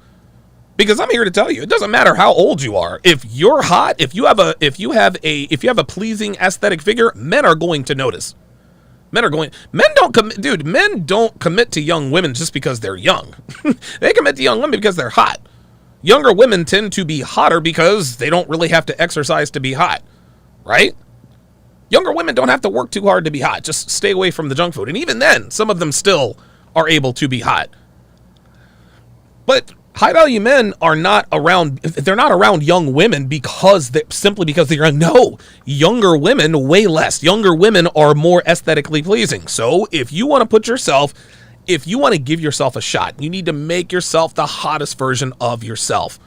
Get absolutely ripped. Do what you got to do. That's the only way you're going to give yourself a chance. Only way. Because that's closer to your reality. That's all I'm saying. See? He's not being too hard on her. That's all I'm ultimately saying. And the more you can get out of this delusion that you, or an illusion of this world you created for yourself, titles and this and that potential, and get down to, I got a sociology degree and adjusted, I'm making about $60,000. You know, I'm cute, but so what? That's not, it's not. See, he admitted, I'm cute, which means she's attractive. Listen, if you are a half decent looking woman, hit the gym. I'm trying to tell you. Extraordinary. I'm trying to tell you. Not as good as others. Right around. Why do you think? And I've discussed this with EO. Most women you see on the internet or around, most women with six-pack abs in their 40s. You want to know why? Because women in their 40s know that in order to compete with women half their age, they got to be in tip-top shape. You got to be in tip-top shape. I don't see many 20-somethings with washboard abs. I really don't. Now, washboard abs aren't really my thing. I'm not attracted to that. But I'd rather have a woman with washboard abs than a woman who's fat, right? But most women with washboard abs are women in their late 30s, early 40s, sometimes even their 50s, because they take it. Phil Foster's wife is 53 years old. The chick is ripped. Phil Foster's wife knows and understands that in order to, because Phil Foster, dude, I'm sure that there are bitches trying to holler at Phil all the time. Have you seen Phil Foster? Phil Foster is like, he looks like a roided up Rich Cooper, man. Phil Foster is ripped. I think he's 51, 52 years old. The dude is ripped. He's in fantastic shape, right? Mrs. Foster knows that in order to keep the attention of Mr. Foster, she needs to keep herself in great shape. That is the one thing, ladies, That is the number one thing that you can do. You're never going to even the playing field, okay? You're never going to even the playing field with younger women, but I'm trying to tell you, get into the best shape possible, learn how to be feminine, learn how to be submissive, and you will separate yourself from these younger women. I'm trying to tell you. Listen, dude, Devin was competing with 2 other girls at the time, and she beat them both. In the middle, right in here somewhere. There you go. But what is it getting me? What do I have in life? Do I have any long term? Because sure don't. Unless you haven't had any illnesses or any challenges like that, you're fortunate. That's right. We take all this shit for granted. There it is. That's why I showed you that woman who had more than you. Start living life on purpose. All right, have a good day. Okay. And very good interview. Very good interview by Sir Kevin Samuels. Yeah, a red pill. Yeah, Thor, his wife, same deal. Thank God Missy is recovering. Thank God she's recovering. But yeah, man. Jay Blaze says, can a woman this ran through even be submissive or compliant towards a man? Yeah, she can.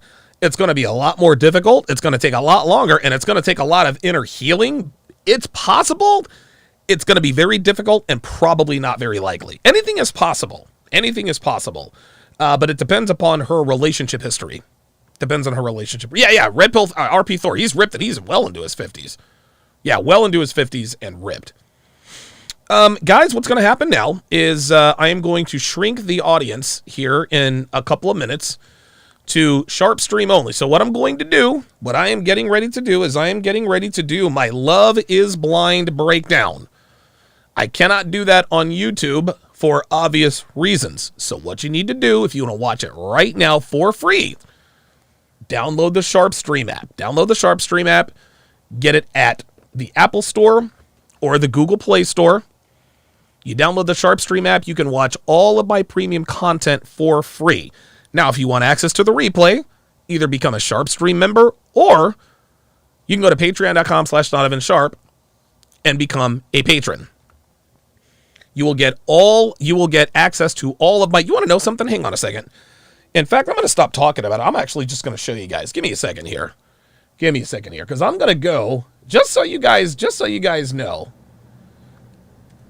Let's see here. Let me go to Sharpe Stream here. I'll give you guys a few minutes to get over there.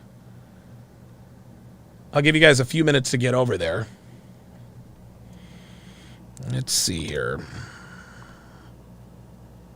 All right, let me go to Sharpe Stream. Here we go.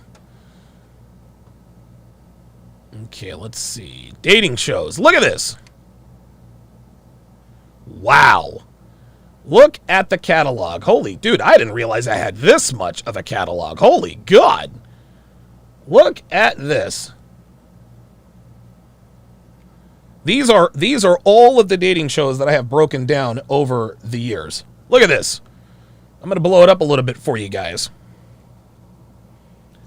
Look at this. We've got Love Island, The Bachelor, Temptation Island. Dude, we have 3 Temptation Islands. F-Boy Island, Love is Blind, 90 Day Fiancé. I mean, look. There's Too Hot to Handle. Dude, F-Boy, look at all these. Temptation Island Season 3. There's Love Island in there. These are all... Dude, oh, yes. Yes, right. What the hell was that? Labor of Love. I broke down that entire season. Yeah, man. 90 Day Fiancé. There's Season 2 of Temptation Island. Guys, there are hundreds of these breakdowns. Readily available to you. Let's go take a look at The Bachelor. Look at this. There's The Bachelor. Now, I started to do The Bachelor, The Bachelorette. But that got stupid after Katie Thurston talked about her being E-Part, which was just absolutely freaking ridiculous. But yeah, you guys can see all of the dating shows. If you want access to all of the replays, all you gotta be is a Sharpe Stream member or patron. That's all you gotta be. But if you're too cheap, if you don't want to give me any money, not mad at you. Download the free app, Download SharpStream at the Apple Store or the Google Play Store, and you can watch for free and not give me any money. I don't care. It is what it is. All right. So I will see you guys over on SharpStream in just a few. I need to come up with a button for this. I don't know why it's not. Hang on a second, guys. Hang on. This is a little weird. Nope, that's the LIB breakdown. Where is my, Nope, that's not it. Huh. Where's my, I've got a little countdown, Shit, did I erase it? Sorry about this, guys. Oh, there it is. Okay, yep. I will see you guys over there in 2 minutes.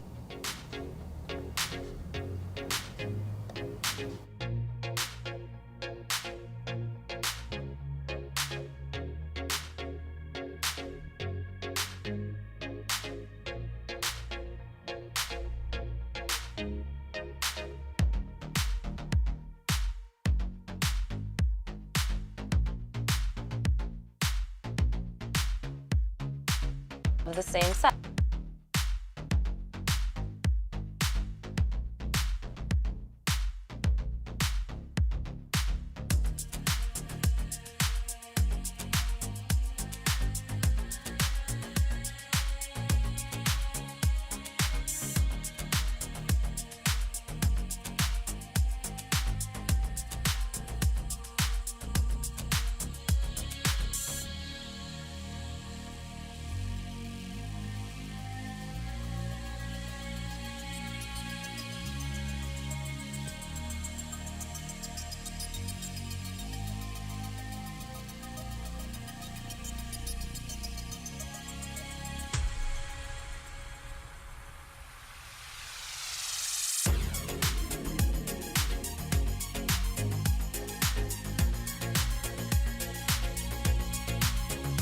A grenade. A grenade. A grenade. A grenade. A grenade. Stop all that ignorance.